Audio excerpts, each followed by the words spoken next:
Assalamu alaikum dear students. Today we will study the conceptual questions of unit number 10, simple harmonic motion and waves. Give a brief response to the following questions. Is every oscillatory motion simple harmonic? Give example. कहता कि क्या हर oscillatory motion जो है वो simple harmonic motion होती है? Example दें. No, every oscillatory motion is not simple harmonic motion. हर ऑसिलेटरी मोशन जो है वो सिंपल हार्मोनिक मोशन नहीं होती. क्यों? Because we know that in oscillatory motion the restoring force is directed to mean position and is directly proportional to the displacement. Simple harmonic motion के लिए जो कंडीशन है वो ये है कि रिस्टोरिंग फोर्स जो है वो डायरेक्टली प्रोपोर्शनल होनी चाहिए नेगेटिव ऑफ डिस्प्लेसमेंट के. कि अगर आप उस बॉडी को एक तरफ जितना डिस्प्लेस करते हैं तो दूसरी तरफ वो उसमें रिस्टोरिंग फोर्स इतनी होनी चाहिए कि वो दूसरी तरफ उतने ही मैग्नीट्यूड पे जाए with negative direction. Such oscillatory motion is called simple harmonic motion. For example the oscillation of mass attach to spring bob of simple pendulum. ये ऑसिलेटरी मोशन जो हैं ये उसके सिंपल हार्मोनिक मोशन. ये जो मोशंस है ये ऑसिलेटरी मोशंस भी हैं और सिंपल हार्मोनिक मोशंस भी हैं. Are simple harmonic motion. But if in oscillatory motion the restoring force is not directly proportional to displacement, so such oscillatory motion will not be simple harmonic motion. अगर नहीं होगी restoring force जो है वो displacement से directly proportional नहीं होगी तो वो ऑसिलेटरी मोशन तो होगी, वो मोशन तो होगी बट वो मोशन सिंपल हार्मोनिक नहीं होगी. For example the oscillatory motion of recorder needle of the electrocardiogram when oscillate with the heartbeat is not simple harmonic motion. ये इसकी मोशन सिंपल हार्मोनिक मोशन नहीं है. जो उसकी इलेक्ट्रोकार्डियोग्राम की नीडल है, रिकॉर्डर नीडल जो है वो हार्ट बीट के साथ जब वाइब्रेट करती है तो उसकी मोशन सिंपल हार्मोनिक मोशन नहीं है. बाउंसिंग बॉल, इसकी बाउंसिंग बॉल की मोशन जो है सिंपल हार्मोनिक मोशन नहीं है. अर्थ रिवॉल्विंग अराउंड द सन, अर्थ की जो रेवोल्यूशन है वो सिंपल हार्मोनिक नहीं है. एंड रॉकिंग चेयर, और रॉकिंग चेयर जो है उसकी जो मोशन है वो सिंपल हार्मोनिक मोशन नहीं है. ये मोशंस तो हैं but they are not simple harmonic motion. Next question is for a particle with simple harmonic motion at what point of motion does the velocity attain maximum magnitude minimum magnitude. कहता है कि simple harmonic motion करते हुए कोई particle है वो simple harmonic motion कर रहा है तो किस पॉइंट पे, eight what point of the motion velocity उसकी मैक्सिमम होगी और किस पॉइंट पे उसकी वेलोसिटी मिनिमम होगी. उसका मैग्नीट्यूड मींस वैल्यू उसकी किस पॉइंट पे मैक्सिमम और किस पॉइंट पे मिनिमम होगा.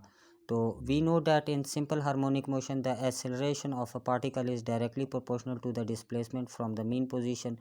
ये सिंपल हार्मोनिक मोशन की जो कंडीशन है कि एक्सेलरेशन जो होगी वो डिस्प्लेसमेंट से डायरेक्टली प्रोपोर्शनल होगी and toward the mean position.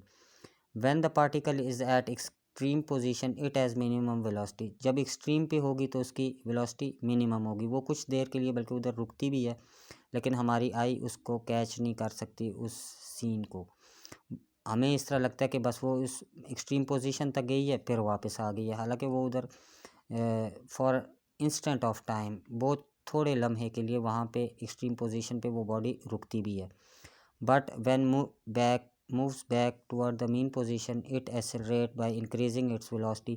फिर जब वो मीन पोजीशन की तरफ वापस आती है तो उसकी वेलोसिटी इंक्रीज़ होना स्टार्ट होती है. On reaching to mean position पे फिर उसकी वेलोसिटी मैक्सिमम हो जाती है. The particle will have the maximum velocity, hence at the mean position the velocity of the particle is maximum but at the extreme position velocity of the particle is min. तो इससे क्या साबित हुआ कि extreme position पे, for example हम pendulum को लें तो एक्सट्रीम पोजीशन पे जो होगी उसकी वेलोसिटी मिनिमम होगी और मीन पोजीशन पे उसकी वेलोसिटी मैक्सिमम होगी. Question number 3 is the restoring force on a mass attached to spring in simple harmonic motion ever zero? If so, where? कहता है कि रिस्टोरिंग फोर्स कभी ज़ीरो हो सकती है, अगर हो सकती है तो कहाँ पे? Yes, the restoring force on a mass attach to spring is in simple harmonic motion is zero when the body is at equilibrium position. जब बॉडी इक्विलिब्रियम पोजीशन पे होगी, we know that F equal to minus K X. Minus x represents displacement of the vibrating body from the mean position. Now at the mean position we have x equal to zero, तो f equal to minus K, और x की जगह हमने zero put किया तो zero multiply by के zero आ जाएगा, तो f इक्वल टू ज़ीरो। तो restoring force is zero eight the mean position पे रिस्टोरिंग फोर्स ज़ीरो होती है। रिस्टोरिंग फोर्स तो होती ही एक्चुअल एक्सट्रीम पोजीशंस की वजह से है, मीन पोजीशन पे तो रिस्टोरिंग फोर्स ज़ाहिर बात है ज़ीरो होगी। Question number 4 is if we shorten the string of pendulum to half of its original length. अगर हम पेंडुलम की स्ट्रिंग, उसकी तार, उसकी रस्सी हम हाफ़ कर दें, मीन्स उसकी लेंथ हम हाफ़ कर दें, ओरिजिनल लेंथ जितनी थी फॉर एग्जांपल 1 मीटर था तो उसको 50 सेंटीमीटर कर दें, हाफ़ अगर कर दें, what will be the effect on it's time period and frequency. तो उसके टाइम पीरियड और फ्रीक्वेंसी पे क्या इफ़ेक्ट होगा। We know that the time period of the simple pendulum is given by T equal to 2 pi L divided by G, ये उसका time period का formula है। But when the length of spring changes to L dash, ये हमने L dash लिया, इसमें हम original length से हाफ कर देंगे। The time period changes by T dash and given by, तो T dash equal to 2 pi L dash divided by G, put L dash equal to L divided by 2। जब ये put कर लेंगे तो T dash equal to 2 pi L divided by 2 G, ये L divided by 2 divided by G हो जाएगा, तो वो टोटल बन जाएगा एल डिवाइडेड बाय 2 जी।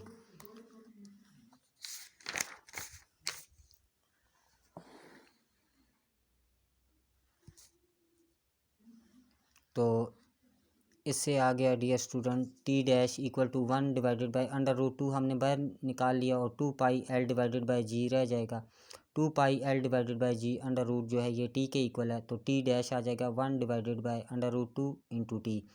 तो ये 1 बाई अंडर रूट 2 फैक्टर इसमें एक्स्ट्रा आ गया। Hence when the length of the string of pendulum is shorten by half, जब उसकी लेंथ हम हाफ कर देंगे, the time period of the pendulum decreases by factor, तो ये 1 divided by under root 2 factor से वो टाइम पीरियड डिक्रीज कर जाएगा। और फ्रीक्वेंसी पे क्या फ़र्क पड़ेगा, f equal to 1 divided by T, तो f dash equal to 1 divided by T dash जो हमने टाइम पीरियड ये फाइंड किया है, ये 1 divided by under root 2 into T, ये वाला पुट करेंगे।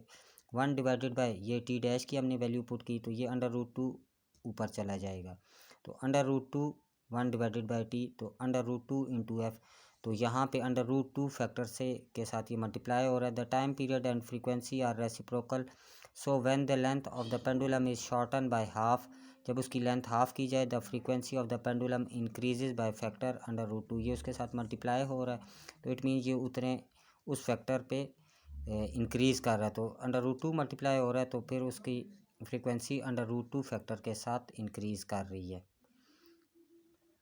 Question number 5 is A thin rope hangs from dark tower so that its upper end is not visible।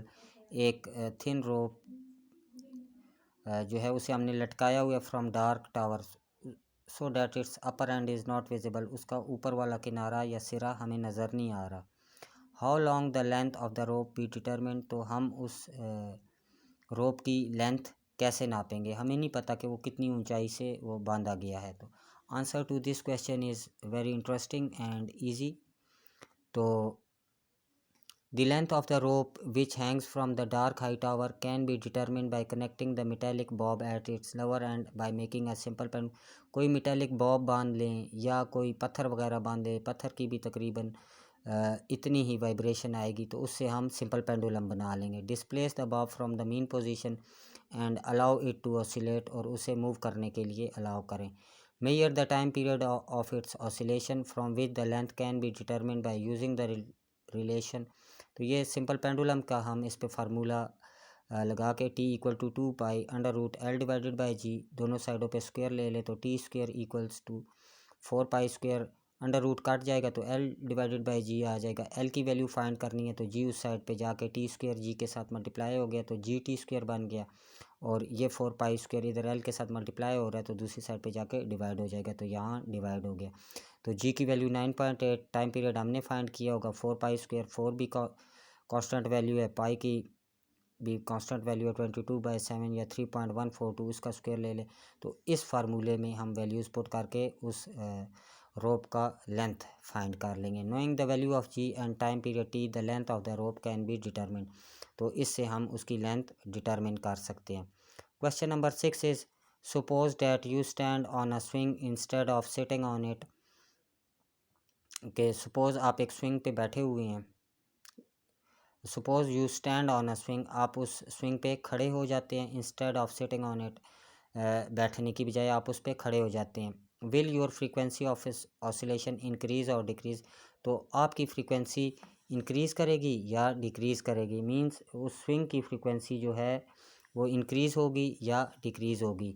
तो answer is the swing acts as simple pendulum, the time period of which depends on the length. तो the length of swing is from the point of suspension to the center of gravity of the body। तो center of gravity of body से उसकी length नापी जाती है।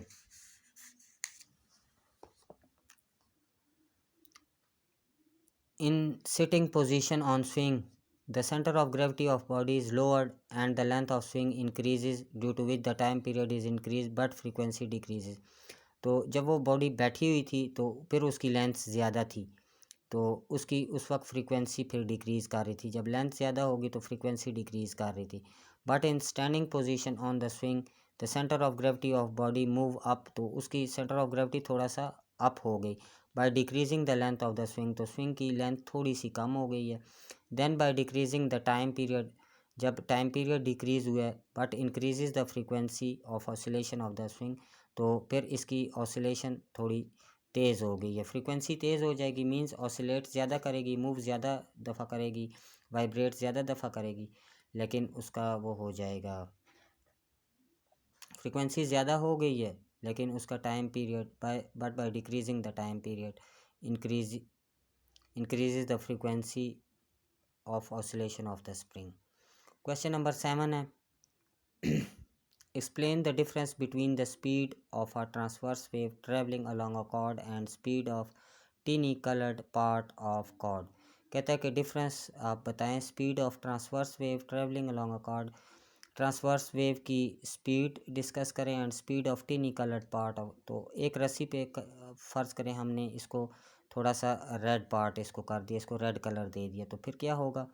Transverse wave are those waves in which particles of the medium vibrate at right angle to the direction of propagation of wave motion। तो transverse wave कौन सी होती है जिसमें particles of the medium vibrate करें perpendicular to the direction of propagation, जिस wave में जिस डायरेक्शन में वेव मूव करे पार्टिकल्स उस मीडियम के, फॉर एग्जांपल रस्सी में है तो रस्सी के जो पार्टिकल्स होंगे वो अप एंड डाउन मूव करेंगे और वेव आगे मूव करेगी। The wave motion is related with oscillation when the wave moves through a cord. Its particles oscillate about their mean position. In case of colored part on the cord, when the wave moves through the cord with certain speed, the particles colored part will oscillate about their mean position। वो अपनी mean position के इर्द गिर्द move करते रहेंगे with the same speed of the waves। The difference is that the wave is moving along the cord. The colored particles move perpendicular to the cord with the same speed। Wave आगे move करेगी और ये up and down move करते रहेंगे perpendicular to the cord with the same speed of the wave. जितनी speed उस wave की होगी उतनी स्पीड इनकी भी होगी, बट ये मीन पोजीशन के इर्द गिर्द मूव करते रहेंगे। Question number 8 is why waves reflect at the boundary of shallow and deep water. के वेव्स रिफ्रैक्ट क्यों होती हैं, अपना पाथ चेंज क्यों करती हैं शैलो और डीप वाटर में, कम गहरे और गहरे पानियों में। The speed of water waves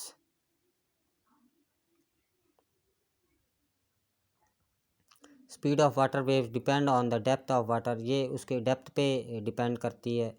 when the depth of water increases the speed of the wave increases. तो जैसे जैसे गहराई इंक्रीज करेगी, गहराई ज़्यादा होती जाएगी, speed of wave increases. But when the depth of water decreases, तो जब कम गहरा पानी है, गहरे में ज़्यादा हो गई है तो इसमें ज़ाहिर बात है कम हो जाएगी। But when the depth of water decreases shallow water, the speed of the wave decreases, तो वेव का स्पीड भी डिक्रीज़ कर जाएगा कम गहरे पानी में। Thus when the water wave moves at the boundary of shallow and deep water, the speed of the wave changes by producing refraction of waves, तो फिर वो रिफ्रैक्शन प्रोड्यूस करेंगी। Question number 9 is what is the effect on diffraction if the opening is made small. अगर opening small बनाई जाए, वो whole small बनाया जाए तो डिफ्रैक्शन पे क्या, तो फिर डिफ्रैक्शन बहुत ज़्यादा होती है। आइए देखते हैं। The condition for the diffraction of the wave is that the width of opening should be comparable to the wavelength of the wave. If the width of the opening is large as compared to wavelength of the wave, then wave through the opening will pass straight and will not be different. अगर वो सुराख इतना ज़्यादा बना दिए कि wave की wavelength जो है दो क्रस्ट के दरमियान या दो ट्रफ के दरमियान फासला कम है और वो ओपनिंग बड़ी बना दी है, तो वेव एज इट इज़ गुजर जाएगी। इसकी मिसाल तो ऐसे कि अगर आप गेट इतना बड़ा बना दें तो जिसमें से गाड़ी या ट्रक आसानी से गुजर जाए तो वो विदाउट किसी चीज़ को टच हुए गुजर जाएगा। लेकिन अगर वो ओपनिंग हम छोटी बनाएंगे तो, और वेव की वेवलेंथ उस ओपनिंग से बड़ी होनी चाहिए, तो फिर वो काफ़ी उसमें बेंडिंग आएगी। But if the width of opening be decreased and made as small as comparable to the wavelength of the wave, then the wave on passing through it will bend and then spread by producing the diffraction of the, तो फिर उनमें diffraction होगी। Diffraction क्या होती है? Bending of waves around the obstacle, किसी सुराख वगैरह या होल वगैरह से जब वेव्स गुजरती हैं तो वो अपने आप को, जब वो बैंड होती हैं तो वो लार्ज एंगल पे फिर बैंड हो जाती हैं। डियर स्टूडेंट्स, ये कंसेप्चुअल क्वेश्चंस थे। इसके बाद इंशाल्लाह नेक्स्ट में हम न्यूमेरिकल क्वेश्चंस करेंगे।